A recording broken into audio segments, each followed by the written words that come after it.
South ఇండియాలోనే biggest sorry store మన Varahi silks మన విజయవాడ ఎంజీ రోడ్ లో డిసెంబర్ 4వ తారీఖున ఘన ప్రారంభం. నిన్న నసరావుపేట పట్టణంలో మాచర్ల నుంచి ఉఠావుటిన పరిగెంతుకుంటూ వచ్చి జూలకంత్రి బ్రహ్మారెడ్డి గారు ఇక్కడ ప్రెస్ మీట్ పెట్టారు. వాస్తవమే, మేము ప్రత్యర్థులను కూడా గౌరవించే కుటుంబం మాది. మీరు కావాలంటే అంత ముందు రోజు నా ప్రెస్ మీట్ చూడండి, బ్రహ్మారెడ్డి గారు అని పిలిచాను నేను. ఎవరిమైనా అంతే, ప్రత్యర్థులను అందరం గౌరవించుకుంటాం. కానీ మీరు నన్ను మాట నాకు నేను అనకపోతే తప్పది. పెద్దలు చెప్పారు, ఎవరికి ఏ భాషలో చెప్తే అర్థమవుతుందో ఆ భాషలోనే చెప్పాలరా, లేకపోతే అర్థం కాదు. అందుకే జూలకంత్రి బ్రహ్మారెడ్డి గారు అంటాడు, మహేష్ రెడ్డి నసరావుపేటలో 23 ఎకరాలు కబ్జా చేశాడు, అక్రమ డబ్బుతో కాంప్లెక్స్లు కడుతున్నాడు. ఏందా అసలు, ఉందా లేదా? అది Shri Kasu Raghavamma Brahmanandareddy junior college committee society. నేను పుట్టక ముందు బహుశా ఆ సంవత్సరంలో ఏర్పాటైంది. చట్టపరంగా ప్రభుత్వం నుంచి సుమారు 1,00,00,000 రూపాయలు ఆ రోజుల్లో 50 సంవత్సరాల క్రితం ఆ భూమి కొన్నారు.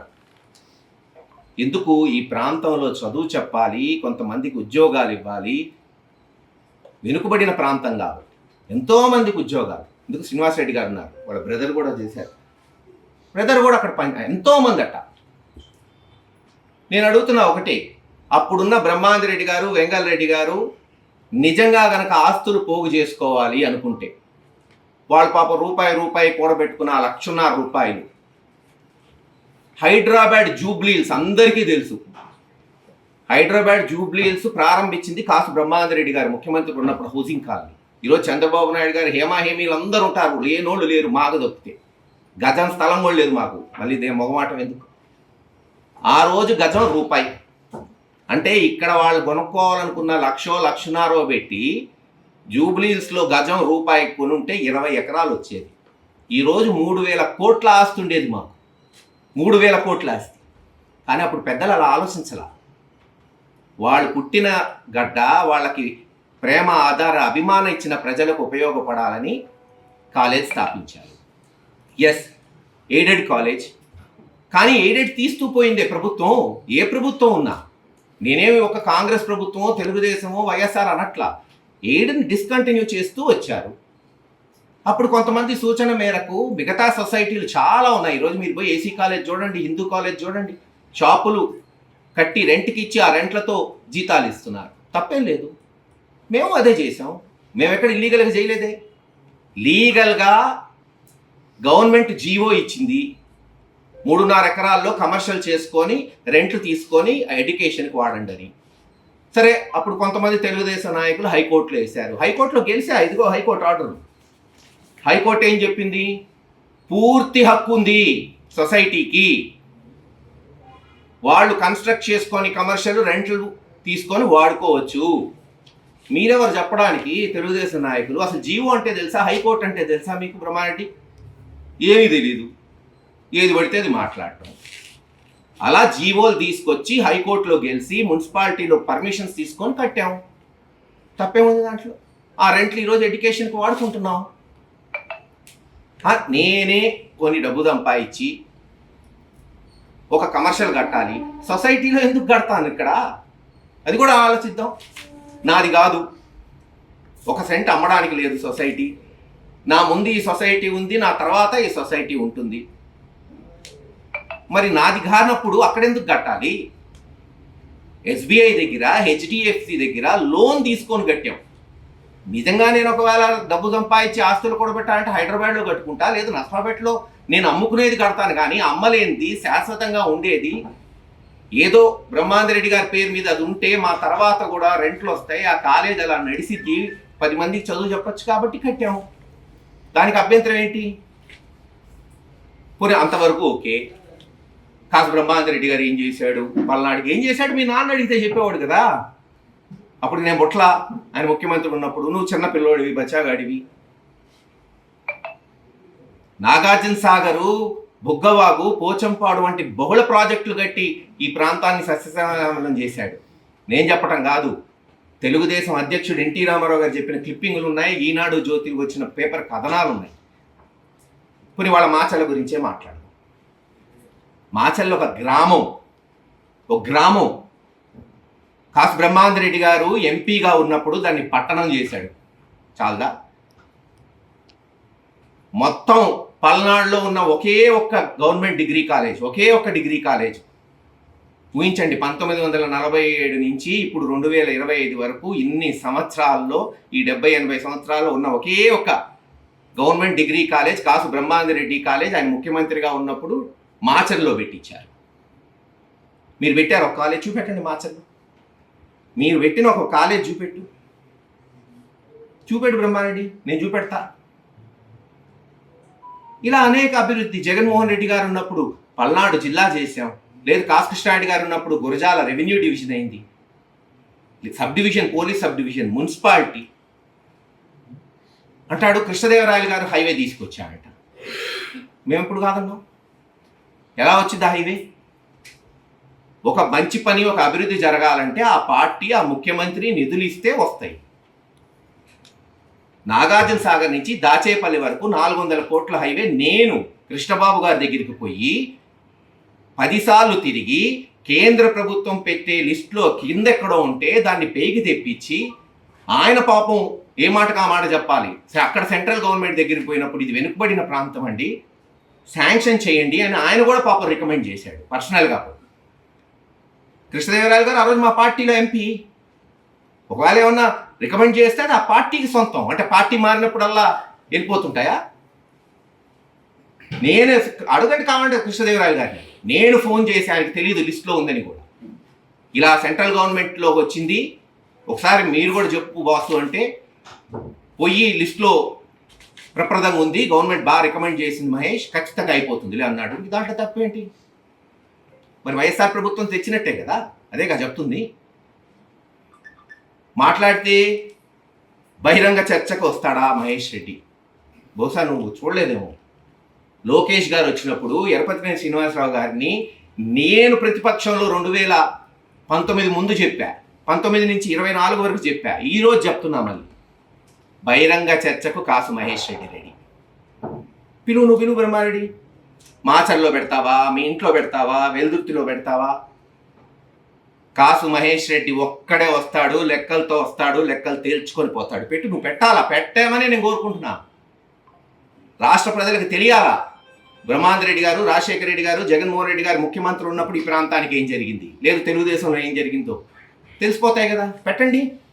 నేను ఒక్కడనే వస్తా అంటున్నా. నేనేమి మంది మార్బలం 1000 మంది 10,000 మందిని తీసుకురాను. వస్తే అది చర్చ అవ్వదు, పోలీసులు ఆపుతారు. ఎందుకు చర్చకి జనం ఎందుకు? అటు నువ్వు, ఇటు నేను. పోనీ ఏబిఎన్ ఛానల్లో పెట్టండి, ఈటీవీలో పెట్టండి, TV9లో పెట్టండి, ఎన్టీవీలో పెట్టండి. దీనికి జనం ఎందుకు? చర్చించడానికి జనం ఎందుకు? అటొకడు ఇటొకడు ఎవరేం చేశారో చెప్తారు, ప్రజలకు వదిలేద్దాం, సింపుల్. మాట్లాడితే పిన్నెల్లిని సపోర్ట్ చేస్తున్నాడు మహేష్ రెడ్డి. చేస్తామయ్యా, తప్పు చేయనప్పుడు. ఈ మర్డర్ కేసులో పిన్నెల్లి రామకృష్ణారెడ్డి గారికి సంబంధం లేదు, ఖచ్చితంగా లేదు. రేపు నిర్దోషిగా బయటకు వస్తాడు, అందుకే సపోర్ట్ చేస్తున్నాం పార్టీ అంతా. అదేమంటే ఆయన కాలంలో జరిగిన 7 మర్డర్లలో ఆయనకి సంబంధం లేదంట. సంబంధం ఉందా లేదా నాకు తెలియదు కదా. చార్జ్షీట్లో నీ పేరు పెట్టింది అప్పుడున్న తెలుగుదేశం ప్రభుత్వం. మరి ఎందుకు పెట్టారు చెప్పు? మీరే ఎమ్మెల్యే ఆ రోజున, మీ అమ్మ ఎమ్మెల్యే, తప్పు లేదు. మరి నీ పేరు ఎందుకు పెట్టారు? నీకు దాంట్లో ప్రమేయం లేకపోతే నిన్ను ఎందుకు అరెస్ట్ చేశారు? అరెస్ట్ చేయటం ఉంచు, ఇదిగో దేశం నుండి బ్రహ్మానందరెడ్డి సస్పెన్షన్.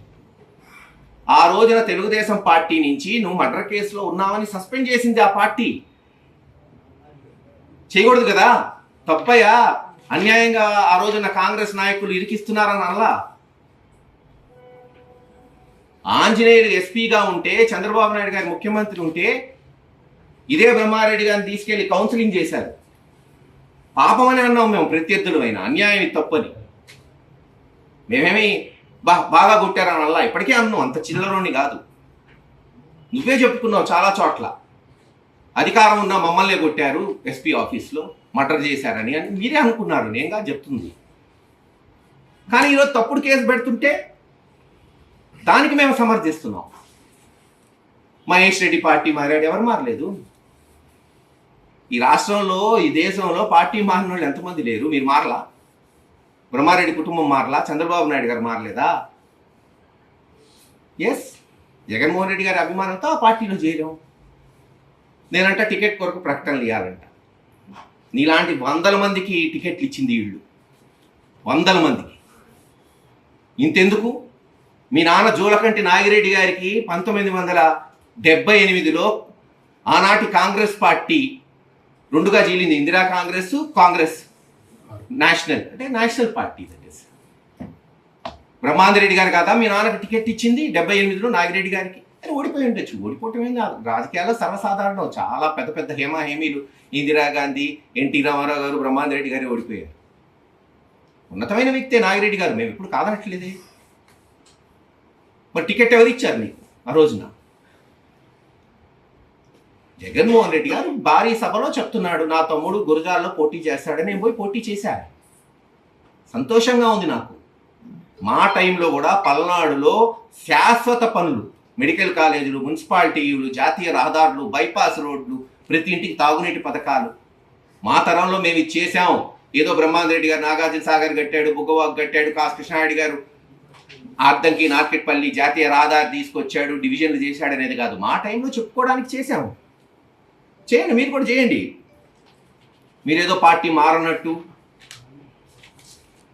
2014-19 ఎలక్షన్లో మీ అన్న శ్రీనివాసరెడ్డి గారి ద్వారా ఆ రోజు అయోధ్య రామిరెడ్డి గారిని, సుబ్బారెడ్డి గారికి చర్చకు పంపలేదా వైఎస్ఆర్ పార్టీలోకి వస్తానని? రామకృష్ణారెడ్డి గారు వాళ్ళు ఒప్పుకోలా. వెలుదుర్తిలో ఎందుకులే తలకాయ నొప్పులని. ఇది వాస్తవం కాదా? నిజం కాదా చెప్పు? ఏది పడితే అది. నీతివంతుగా ఉంటాడు, నీతిగా ఉన్నాడు. మరి నీతిగా ఉంటే 1.5 సంవత్సరంలో గుంటూరులో, వెలుదుర్తిలో 10 కోట్లు పెట్టి పెళ్ళెట చేసావా బాబు? చెప్పు. ఇక్కడున్న మా అందరికి సంపాదిస్తాం, అలాగే సస్తున్నాం అప్పులు తీర్చుకోలేక. ఆ కిటికేందో చెప్పు. 18 నెలల్లో 10 కోట్లు పెట్టి పెళ్లి చేసామంటే సామాన్యమా? ఈరోజు నేను చెప్తుంది ఒకటే, నిన్న నేను చెప్పింది ఏంది ఎన్ని కాదుగా బాబు. ఈ సంస్కృతి కరెక్ట్ కాదు, గతంలో లేదు, ఎక్కడా లేదు. పల్నాడు మొత్తంలో ఒక పార్టీలో వాళ్ళల్లో వాళ్ళు చంపుకుంటే ప్రత్యర్థి నాయకుడిని ఎక్కడా పెట్టలేదు. అది మంచి పద్ధతి కాదు. రేపు ఇది ఒక విష సంస్కృతి అవుతుంది. అంతే నేను చెప్పింది. నేనేమైనా తప్పు మాట్లాడానా? నువ్వు ఇబ్బంది పడ్డావు గతంలో మర్డర్ కేసుల్లో, ఆ బాధపడ్డావు. మనం బాధపడ్డాం కాబట్టి ఇంకోటికి ఆ బాధ కలిగించకుండా చేయాలి.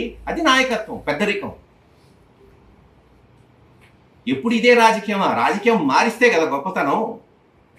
ఆ మారుద్దాం రాజకీయం అని చెప్తున్నా, అంతే. వింటారా? సంతోషం, స్వాగతిస్తాం, సమర్థిస్తాం. ఇనరా? ఎవరి కర్మకి ఎవరు బాధ్యులు చెప్పు. ఎవరి కర్మైనా, నా కర్మైనా, ఆయన కర్మైనా, ఇంకోటి కర్మైనా, ఇది మటుకు శాశ్వతం కాదు పదవి. అది అందరికీ తెలిసిందే. ముఖ్యంగా రాజకీయ కుటుంబాలు వచ్చిన మా అందరికీ తెలియదా? ఏది ఏమైనా రామకృష్ణారెడ్డి, వెంకట్రామరెడ్డి కేసుల్లో, అన్యాయంగా పెట్టిన ఈ కేసులో ముఖ్యంగా కేవలం జిల్లాలో ఉన్న మేము నాయకులమే కాదు, జగన్మోహన్ రెడ్డి గారి దగ్గర నుంచి మారుమూల గ్రామంలో ప్రతి కార్యకర్త అండగా నిలబడతాం. మాకు చేతనైన విధంగా చట్టపరంగా మా పోరాటం కొనసాగిస్తామని తెలియజేస్తాం.